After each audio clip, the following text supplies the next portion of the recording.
पिछले चैप्टर में हमने देखा कि कान और डोयल यनवू को अपना साथी बनाने के लिए आते हैं और यनवू उनकी बात मान लेता है और उनके साथ जाने के लिए तैयार हो जाता है। Like you, be strong to hold the powers of the sun.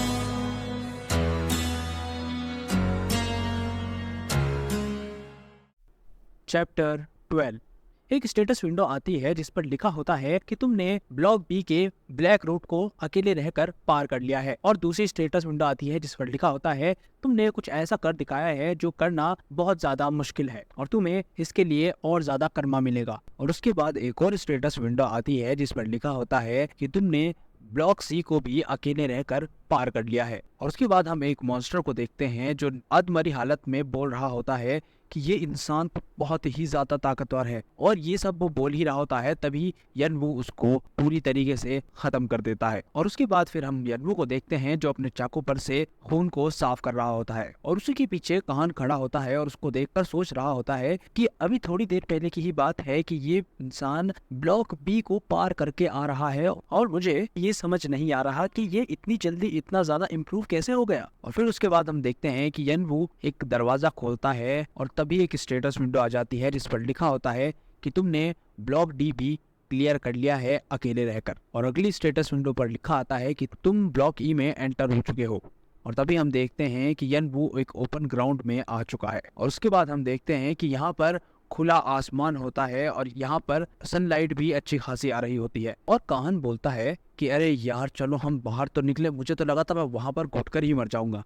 और उस पर डोयल बोलता है लेकिन मुझे वहां पर बहुत मजा आ रहा था, कम से कम वहां अंधेरा था और सोने के लिए वो बहुत अच्छी जगह थी। उसके बाद नरेटर हमें बताता है कि इस राउंड में दो बड़े एरियाज हैं, पहला द इनसाइड और दूसरा द आउटसाइड। इनसाइड वाला एरिया ब्लॉक ए से लेके ब्लॉक डी तक होता है और इसमें प्लेयर्स राउंड की शुरुआत करते हैं और अपने स्किल्स को जानते हैं, उनको और ज्यादा बढ़ाते भी हैं। और दूसरा है द आउटसाइड और इसमें ब्लॉक ई से लेके जी तक आते हैं और यहाँ पर प्लेयर्स को अपने आप को साबित करना होता है, जो भी अपने स्किल्स को डेवलप किया है वो यहाँ पर इस्तेमाल करके यहाँ की सारी चुनौतियों का सामना करना होता है। और उसके बाद एक स्टेटस विंडो आती है जिस पर लिखा होता है कि अब तुम्हारा ब्लॉक ई शुरू किया जाता है। और एक और स्टेटस विंडो आती है जिस पर लिखा होता है कि तुम्हें एक टोकन दिया जाता है।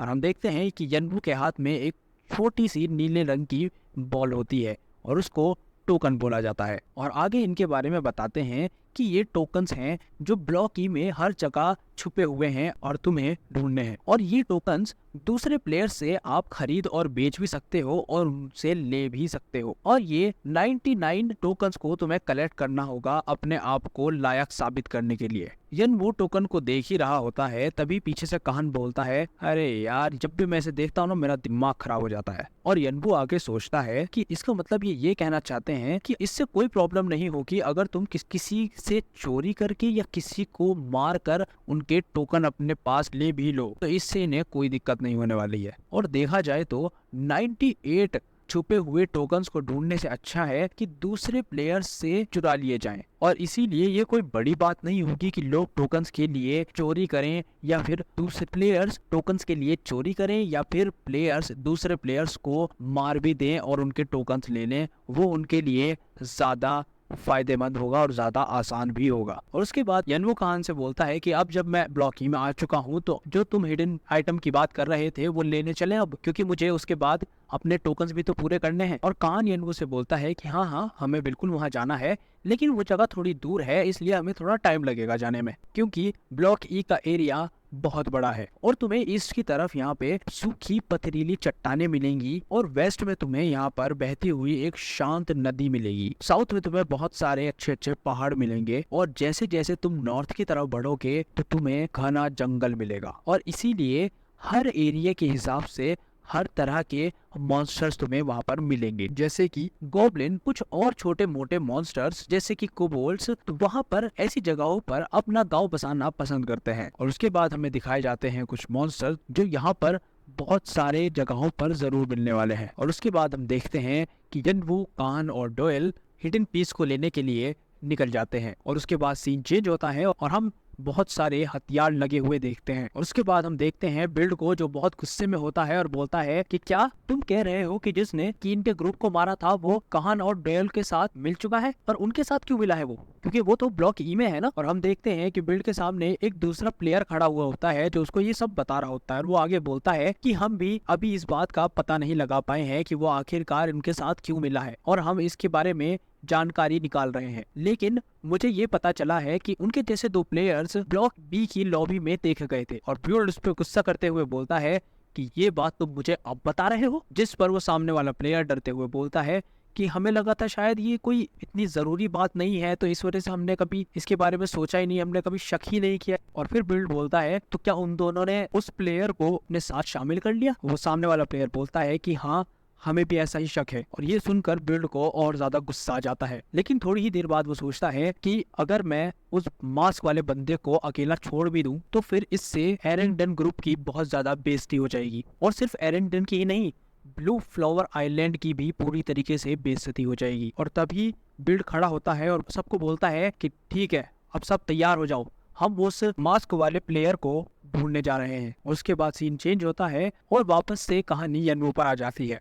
यहाँ अब रात हो गई होती है और ये लोग यहाँ पर रुककर थोड़ा सा आराम कर रहे होते हैं। और कुछ लकड़ियों में आग जल रही होती है और यन्वू उसके इस बराबर में बैठकर कुछ सोच रहा होता है कि हम काफी दूर आ चुके हैं। और उसके बाद यन्वू आसमान में देखता है तो वहाँ पर 2 चांद होते हैं और वो बोलता है कि बिल्कुल आसमान ऐसा लग रहा है जैसे अफ्रीका में दिखा करता था। और फिर अपने छोटे भाई के बारे में बात करते हुए बोलता है कि जुंगवू को ऐसी जगह बहुत ज्यादा पसंद थी।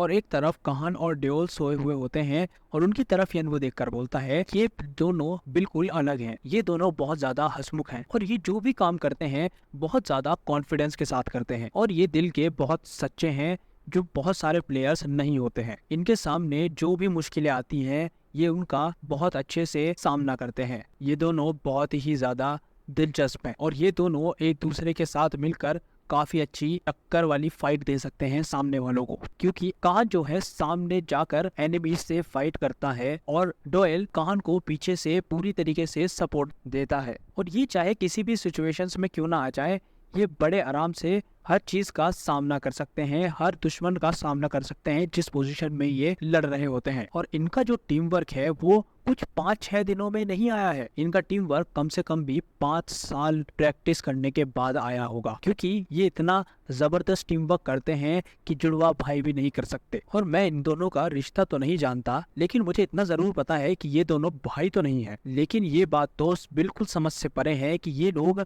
इतना ज्यादा अच्छे से एक दूसरे के साथ कनेक्ट कैसे कर सकते हैं, जबकि इनका कोई एक दूसरे से रिश्ता नाता तो है ही नहीं बिल्कुल भी। लेकिन एक बात तो बिल्कुल सच्ची है, ये दोनों एक साथ बहुत अच्छे लगते हैं। और आगे बोलता है कि मैं इनके बारे में ज्यादा नहीं सोच रहा हूँ और ना ही मैं इनके साथ जुड़ना चाहता हूँ, लेकिन बस यही है कि जब भी मैं इनको देखता हूँ मुझे एक इंसान की याद आ जाती है। और तभी हम देखते हैं कि यन्वू को उसके छोटे भाई की याद आती है। और फिर आसमान की तरफ देखते हुए बोलता है कि जितनी ज्यादा गहरी रात होती जा रही है मुझे इतने ही ज्यादा गहरे ख्याल आ रहे हैं और मैं बहुत ज्यादा इमोशनल होता जा रहा हूँ। और तभी यन्वू देखता है कि काहन और डोयल दोनों उठ चुके होते हैं। तभी यन्वू काहन से बोलता है कि क्या हुआ, अभी तुम्हारी बारी नहीं आई है रात में पहरा देने की? और काहन अंगड़ाई लेते हुए बोलता है कि क्या तुम इन सब शोर शराबे के बीच में सो सकते हो? और फिर डोयल यन्वू से बोलता है कि और कितनी देर तक तुम उनको झेलने वाले हो? और यन्वू बोलता है कि हाँ, दिमाग तो मेरा भी खराब किया हुआ है इन्होंने शोर मचाकर, लेकिन मुझे माफ करना, मुझे पहले ही सिचुएशन को हैंडल कर लेना चाहिए था, क्योंकि उनकी आवाजों से तो तुम्हारी नींद खराब हो चुकी है। और फिर डोयल यन्वू से बोलता है कि नहीं नहीं, कोई बात नहीं, मैं भी काफी टाइम से लड़ा नहीं हूँ, कम से कम मेरे हाथ तो खुल जाएंगे लड़ने की वजह से। और उसके बाद हम देखते हैं कि काहन और डोयल दोनों उठकर चलने लगते हैं। और तभी डोयल काहन से पूछता है कि क्या ये जो लोग आए हैं ये तुम्हें जानते हैं? तभी काहन बोलता है कि ये इतना ज्यादा जरूरी नहीं। और फिर हम देखते हैं कि काहन अपनी तलवार को निकालता है और डोयल से बोलता है जो जरूरी चीज है वो ये है कि उनकी इतनी हिम्मत हो गई कि वो मेरे सामने तलवार निकालेंगे। और तभी काहन बहुत तेजी से सामने की तरफ तलवार घुमाता है और सामने हमें खून दिखाई देता है। अभी हम देखते हैं कि काहन ने अपनी तलवार से एक इंसान का गला काट कर उसको मार दिया है। और यहाँ पर बहुत सारे प्लेयर आ रखे होते हैं और काहन, यन्वू और डोयल ये तीनों अभी इन्हीं लोगों की बात कर रहे थे कि ये लोग बहुत ज्यादा शोर मचा रहे हैं। और तभी उस ग्रुप में से एक बंदा बोलता है कि इनको पता है कि हम यहाँ पर हैं। और फिर हम कहान को देखते हैं जो कि बहुत ज्यादा सीरियस हो जाता है और बहुत तेजी से आगे बढ़कर 3 लोगों को बहुत तेजी से अपनी तलवार से काट कर मार देता है। और फिर सीन चेंज होता है और तभी हम देखते हैं कि यनवू के साइड में से कुछ इंसेक्ट्स निकल रहे होते हैं और हम देखते हैं डोएल की पावर्स जो वो इस्तेमाल कर रहा होता है। वहाँ के सारे इंसेक्ट्स डोएल के कंट्रोल में होते हैं। तो नारुतो फैंस कुछ याद आया? खैर कहानी पर वापस आते हैं और डोएल सारे इंसेक्ट्स को सामने लोगों पर छोड़ देता है और वो उनकी स्किन को खाने लगते हैं और वो दोनों बहुत जोर जोर से चिल्लाने लगते हैं। और तभी डोएल को आवाज आती है और डोएल पीछे मुड़कर देखता है तो 2 लोग यनवू को मारने के लिए उसकी तरफ बढ़ रहे होते हैं। और डोएल उनको देखकर मुस्कुराते हुए सोचता है कि इनको घूम फिर कर वही एक जगह मिली जाने को।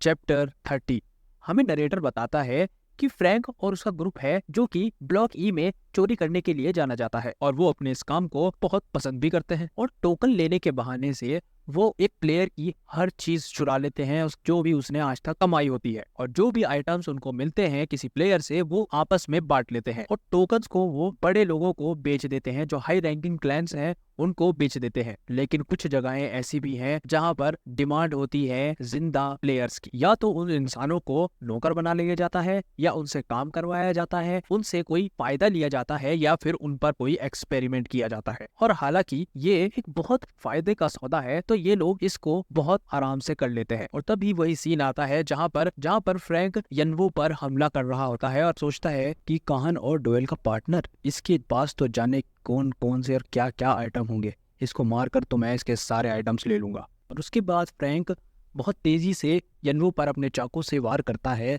और यनवू तभी वहां से गायब हो जाता है। और यनवू बहुत तेजी से फ्रैंक के पीछे आ जाता है और अपने चाकू से फ्रैंक पर हमला कर देता है और उस हमले से फ्रैंक वहीं मर जाता है। और फ्रैंक को मरता देख उसके साथ ही बौखला जाते हैं और बहुत गुस्से में यनवू पर हमला करने के लिए भागते हैं। यनवू भी उनकी तरफ भागता है और अपने दोनों हाथ में चाकू पकड़कर उनकी गर्दन पर वार करता है और वो लोग वहीं पर मर जाते हैं। और तभी उनका एक और साथी यनवू को मारने के लिए आ रहा होता है लेकिन यनवू उसको भी मार देता है। और ये सब देखकर और बाकी के लोग जो यनवू को मारने के लिए आ रहे होते हैं वो डर कर उल्टे पैर भागने लगते हैं। और तभी यनवू उनको घूर कर देखता है और उससे तो ऐसा लगता है जैसे यनवू तो इनको जिंदा वापस नहीं जाने देगा। और ऐसा ही होता है, वो सभी लोगों को मार गिराते हैं और ये पूरे 21 लोग होते हैं। और यनवू उनके पास से जो सामान था वो लेने लग जाता है और बोलता है कि मुझे 81 टोकन्स तो मिल चुके हैं और ये तो मुझे बहुत आसानी से मिल गए। और वहां पर डोएल भी खड़ा होता है और बोलता है कि बहुत सारे तो इन्होंने बेच भी दिए होंगे क्योंकि हजारों लोग टोकन्स को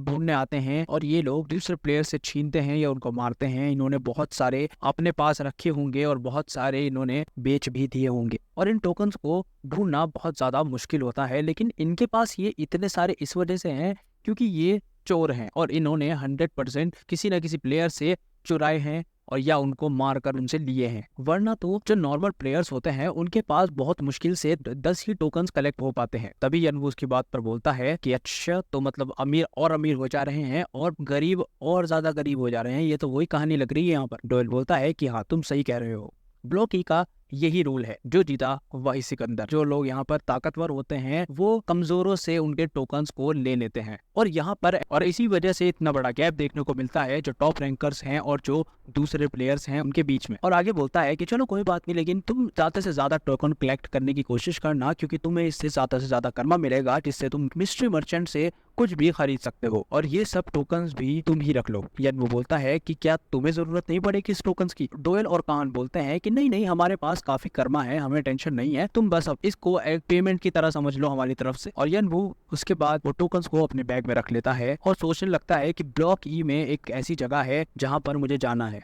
और एक आदमी वहां पर आएगा जिसको मुझे मारना होगा और मेरी जो पावर ट्रांसफर अभी तक पूरी तरीके से नहीं हुआ है वो भी पूरा हो जाएगा। लिजर्ड किंग को हराने के बाद मुझे तैयार होना होगा उस आदमी को मारने के लिए। और फिर काहन यनवू से बोलता है कि देखो हमारा अगला दुश्मन बहुत ज्यादा ताकतवर है और हमें उसके लिए तैयारियां करनी चाहिए। और उसके बाद यनवू देखता है कि डोएल अपने जादू की मदद से कुछ इंसेक्ट्स को वहां पर घुमा रहा होता है और तभी वहां पड़ी लकड़ियों में आग जलने लगती है, वो सारे इंसेक्ट्स जलने लगते हैं। डोएल उस पर बोलता है कि ये फ्लेम बग्स हैं, जब ये अपने दुश्मनों से मिलते हैं तो ये अपने आप को अपने दुश्मनों के साथ ही जला लेते हैं। और यनवू बोलता है कि मुझे इस टावर के बारे में सच में बहुत कम पता है। और उसके बाद सुबह हो जाती है और हम देखते हैं कि काहान, डोएल और यनवू अपनी जर्नी को कंटिन्यू करते हैं और हम देखते हैं कि यनवू अपने चाकू से एक लिजर्ड जैसे मॉन्स्टर को मार रहा होता है और यनवू ने वहां पर बहुत सारे लिजर्ड मॉन्स्टर्स को मार गिराया होता है। और तभी यनवू उसमें से एक लिजर्ड मॉन्स्टर को उठाकर उसकी आंख में चाकू मारने लगता है। तभी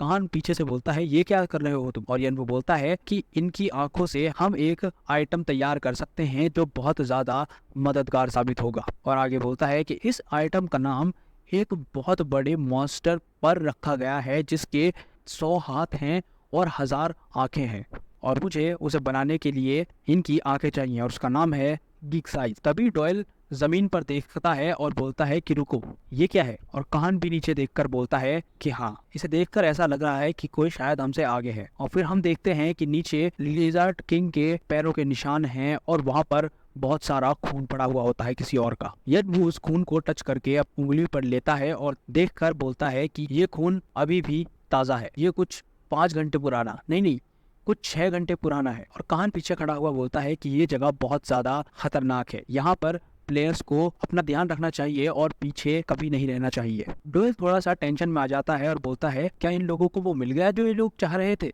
और फिर नरेटर बताता है कि चाहो अगर दूसरा प्लेयर हरगन के क्राउन को ले ले हरगन को खत्म करने के बाद, और जो कान और डोएल लेना चाहते हैं वो उन्हें मिले ही ना, तो ये इनके लिए बहुत बड़ा नुकसान हो जाएगा। और तभी यनवू देखते हुए बोलता है कि नहीं, यहाँ पर सिर्फ अंदर जाने के निशान है, कोई बाहर आने के निशान नहीं है। और देखकर ऐसा लगता है जो लोग यहाँ पर आए हैं वो हरगन के लिए नहीं आए हैं। तभी कान पीछे से बोलता है कि तुम्हारा क्या मतलब है। यनवू बोलता है कि देखो इसको, और हम एक निशान देखते हैं जमीन पर बना हुआ। उसके बाद यनवू उसके बारे में बोलते हुए कहता है कि ये मार्क ऐसा है जो किसी भारी चीज को खींचने से बन जाता है, और ये भारी चीज और कोई नहीं, एक प्लेयर की बॉडी हो सकती है। मुझे ऐसा लगता है कि शायद लिजर्ड मैन ने कुछ ना कुछ तो उनको लालच दिया होगा और वो उस लालच में आ गए होंगे कुछ ना, और वो प्लेयर्स उसमें फंस गए। और तभी नरेटर बोलता है कि मॉन्स्टर्स सिर्फ मॉन्स्टर्स ही नहीं मरते यहाँ पर, कभी कभी इंसान भी मॉन्स्टर्स का शिकार हो जाते हैं, क्योंकि इन मॉन्स्टर्स के लिए तो ये अपना घर है और जो दूसरे प्लेयर्स जो आ रहे हैं वो बाहर के लोग हैं। और हम देखते हैं कि कान को बहुत ज्यादा गुस्सा आ रहा होता है लेकिन वो अपने गुस्से को कंट्रोल भी कर रहा होता है। और ये देखकर यनवू बोलता है कि मैंने सोचा नहीं था ये इतना अच्छा कंट्रोल कर सकता है अपने इमोशंस पर। और तभी यनवू डोएल की तरफ देखता है, डोएल को ये सब देखकर बहुत जबरदस्त गुस्सा आ रहा होता है। तो आज के लिए बस इतना ही। वीडियो अच्छी लगे तो प्लीज लाइक कर देना और चैनल को सब्सक्राइब कर देना। हम मिलते हैं नेक्स्ट वीडियो में नेक्स्ट चैप्टर्स के साथ, और तब तक के लिए keep watching, keep exploring, because we are freaks.